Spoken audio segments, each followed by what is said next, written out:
Aí, Paulo Leite, a gente agora conseguiu restabelecer a conexão aqui com a psicóloga e educadora parental, Fernanda Teles. Fernanda, tá me ouvindo direitinho? Tô ouvindo vocês bem. Agora também tô te ouvindo perfeitamente. Então vamos retomar a conversa aí. Você começou falando sobre essa questão do impacto mesmo, desse distanciamento, do isolamento aí na vida das crianças, né? Isso, então, falei que Paulo Leite colocou muito bem essa questão que, pedagogicamente falando, as crianças vão conseguir, a gente sabe, a gente tem certeza disso, que elas vão conseguir ir atrás desse conteúdo que ficou por aí perdido. Mas e emocionalmente, quem vai cuidar dessas crianças emocionalmente? A escola, são os pais, que rede ativa aí realmente está disposta emocionalmente a cuidar dessas emoções que estão aí florescendo e muitos pais não sabem o que fazer com elas, né, Carol? É realmente complicado, né? A gente também avaliando aí a situação, a gente mesmo tem hora que a gente não sabe lidar muito bem, somos adultos, né? Mas aí como é que faz aí esses pais aí que estão passando por esse momento de dificuldade? Primeiro assim, o que a gente tem que observar nas crianças para entender se elas estão ou não estão lidando bem com esse momento aí que a gente está vivendo? Então, eu tenho percebido, eu tenho uma mentoria de mães e o que elas me relatam frequentemente é: minha filha está muito estressada, muito nervosa, era uma criança super carinhosa e agora está super agressiva, bate em mim, bate no irmão. E tudo isso são mudanças não somente emocionais, como hormonais, né? Nós estamos aí com uma descarga de adrenalina, de cortisol e crianças adoecidas mesmo. Eu costumo falar, Carol, que é a pandemia dentro da pandemia, porque emocionalmente existe uma fragilidade não somente da criança, uma fragilidade da família, uma fragilidade social muito forte que nós estamos vivendo. Então, o que fazer com essas crianças fragilizadas dentro do lar? Cuidar, em primeiro lugar, da gente. Se nós não conseguirmos cuidar de nós mesmos, as crianças vão se fusionar no nosso campo emocional. Então, será mesmo que são as crianças que estão estressadas, nervosas, agitadas e agressivas? Quem será que tá mais, Carol? As crianças ou os pais? O que vocês acham? Disputa boa essa aí, viu? Eu acho que criança repete muito o comportamento dos pais, né? Aquilo que ela vê. E a gente também tá num momento delicado de preocupação e sem querer a gente acha que a criança que não tá sabendo lidar, ela na verdade tá só refletindo, copiando aquele padrão que a gente criou aí na pandemia, né? Eu acho que é aquilo que ela tá falando mesmo. Se o pai e a mãe não estão calmos, como é que você vai esperar que a criança fique calma, né? Que ela entenda isso, complicado. E Fernanda, impossível, Carol. Fernanda, e o que a gente pode fazer, os pais podem fazer? Quando a criança tá nessa forma, irritada, não sei se varia também por cada idade, né? Porque, por exemplo, eu tenho um filho de 1 ano e 9 meses, estava até contando aqui, quando deu o problema no nosso sinal, que o meu filho, ele começou a acordar de madrugada, antes ele não acordava mais, ele começou a ficar muito agitado. E o que a gente pode fazer, assim, o que os pais, assim, tem algum tipo de brincadeira, alguma atividade que a gente pode fazer para tranquilizar os meninos? Tem, com certeza tem algumas referências, algumas atividades, conexão e esses acordares aí repentinos é um reflexo dessa questão emocional. De quem que será que seu filho está precisando cuidar? Ele está precisando acordar de noite para cuidar de uma família que está aí fragilizada. Então, isso que você me contou, tem muitos casos acontecendo de crianças que de repente estão dormindo super bem e começam a acordar. Então, esses despertares, né, uma ansiedade tão grande, será que essa criança está precisando ocupar um lugar de cuidar dos pais que estão extremamente estressados, cansados, nervosos? E olha que responsabilidade, né? Olha que peso que é para uma criança. A criança, o adolescente, é como se eles estivessem marinando, sabe? Dentro de uma... Sabe essas marinadas de carne mesmo? Que a gente põe a carne para marinar e pegar o gostinho? A família é essa marinada. E aí as crianças, elas estão dentro dessa marinada. Então elas são o reflexo do que está acontecendo dentro do nosso lar.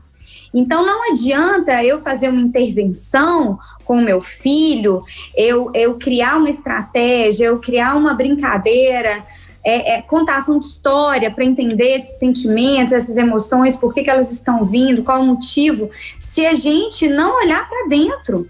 Se a gente não cuidar da nossa relação com o marido, ou se você mora com a mãe, com o pai, se você não cuidar dessa relação e se cuidar emocionalmente. Então, isso é o mais importante.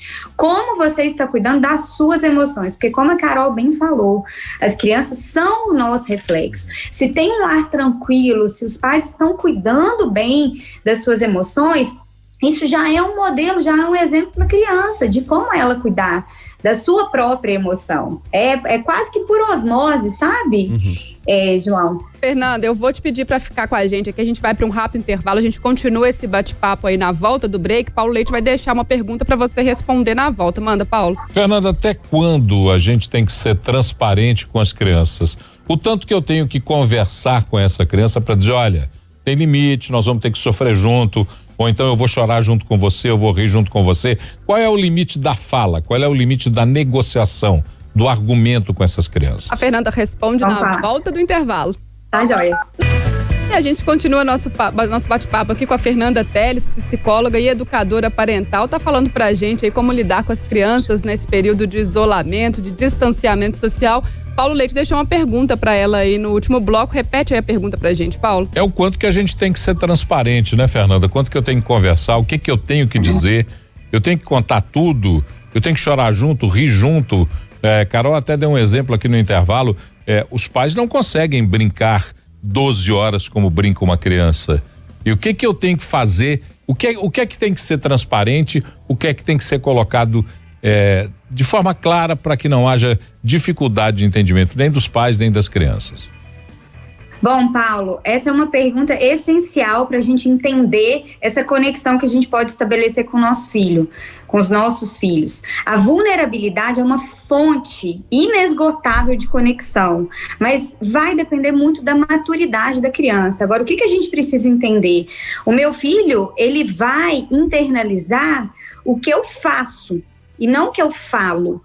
Então, se eu tô super mal, se eu tô muito chateada, independente se eu tenho um bebê ou se eu tenho um adolescente, se eu tô depressiva, se eu tô mal, e se eu falo, ai filha, vamos brincar, tá tudo bem. Não é essa a mensagem que eu passo para o meu filho.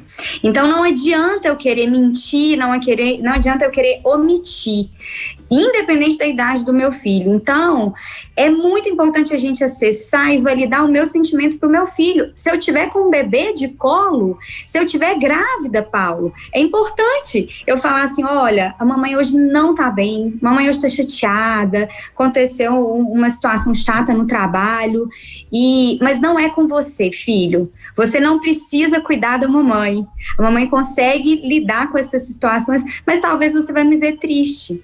Então, são formas de se abordar e de validar o meu sentimento que independe da idade do meu filho. Com o adolescente, você pode ir mais a fundo, você pode explicar a situação que está acontecendo com você, você pode inclusive pedir ajuda, filho, você tem alguma ideia do que eu posso fazer? Agora, para um bebê, você valida, você conversa, inclusive se estiver lá dentro do útero. Porque uma coisa que que foi me perguntado, né? O que eu faço? Quais as ferramentas? Tá aí uma delas, conexão. Quando eu me conecto verdadeiramente, genuinamente com meu filho, eu valido o meu sentimento e coloco para ele o que realmente está acontecendo, é isso que ele vai realmente entender que está acontecendo, quando eu coloco a minha verdade. Fernanda, e essas crianças, né, principalmente as menores, elas têm uma rotina, né, em casa. Só que com a pandemia essa rotina muda drasticamente. Como adaptar essa rotina e quanto é importante ter essa rotina? Deixa eu trazer um relato aqui do nosso chat da Felicidade também, para complementar essa pergunta do João. A Carlinha falou o seguinte: meu filho completou 6 anos e está extremamente irritado. Não existe um só dia em que ele não diga que quer ir para a escola e ver os amigos. Acho que é isso que o João tá falando, né? A criança tinha uma rotina ali de escola, de brincadeira, outras crianças, de repente tá em casa com os pais o dia todo. Como é que lida com isso? Ô, Carol, e essa privação para a criança, ela realmente gera um estado de ansiedade muito grande. A criança é um ser social, totalmente, ela tá nesse mundo aí das brincadeiras, nesse mundo lúdico, e como o Paulo falou, o pai e a mãe não conseguem estar ali presente 12 horas o tempo todo com aquela criança. Então, o que fazer com essa rotina dentro de casa? Bom, ela é fundamental. A rotina traz uma previsibilidade para a criança, só que a gente não pode se tornar tornar prisioneiro dela. Então, tem pais que estabelecem uma rotina que parece que a casa vive num sistema militar. Às vezes a criança está ali descontraída, brincando, interagindo com o irmão, 7 horas, hora do banho, hora do jantar, e pega a criança pelo cabelo e leva ela para o banho, sabe? Aí vira aquela coisa tensa, aquele momento difícil, de choro, a mãe se estressa, cansa. Então, a rotina ela é importante? Mas ela precisa ter uma flexibilidade para ela ser fluida dentro de casa. E uma coisa super importante dentro dessa rotina é que o pai, a mãe estando dentro de casa, que ela seja alternada com momentos especiais com aquela criança. Sabe aquela criança que fica assim, ô pai, ô mãe, e a mãe tá lá, peraí, mamãe tá trabalhando, não fala agora não. Sabe esse clima tenso que vai gerando dentro de casa? O tempo que a gente gasta para ficar, filho, agora a mamãe não pode, filho, espera um pouquinho, filho, para, cala a boca, a mamãe tá trabalhando. O tempo que eu gasto me estressando é o tempo, Carol, que eu consigo abaixar, olhar no olho do meu filho e falar assim, filho, a mamãe está te escutando. Eu entendo que você quer a minha atenção agora. A mamãe precisa terminar uma reunião. Assim que eu terminar, eu vou brincar muito com você. Então, é o mesmo tempo, sabe? E isso enche a criança de segurança. Ela se sente amada, aceita, ela se sente escutada. Agora, a gente entra num ciclo de estresse e nós somos responsáveis por colocar um ponto final nesse ciclo. Nós precisamos fazer com que a criança se sinta escutada, aceita, importante. E aí vem um ponto super importante também. Nem sempre eu preciso atender às necessidades da criança, mas eu posso escutá-la, eu posso desenvolver uma escuta empática e uma escuta ativa. Eu posso criar um espaço de fala para a criança verbalizar o que ela precisa. E às vezes, Carol, ela só precisa de um olho no olho, ela só precisa saber que eu tô ali, que eu tô ouvindo ela. E às vezes isso é suficiente para deixá-la bem.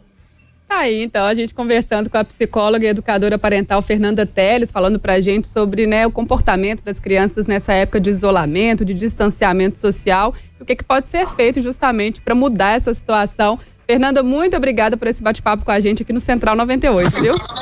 Foi um prazer enorme e sempre que eu puder ajudar, estarei aqui, contem comigo sempre. Muito obrigada, ótimo dia para você.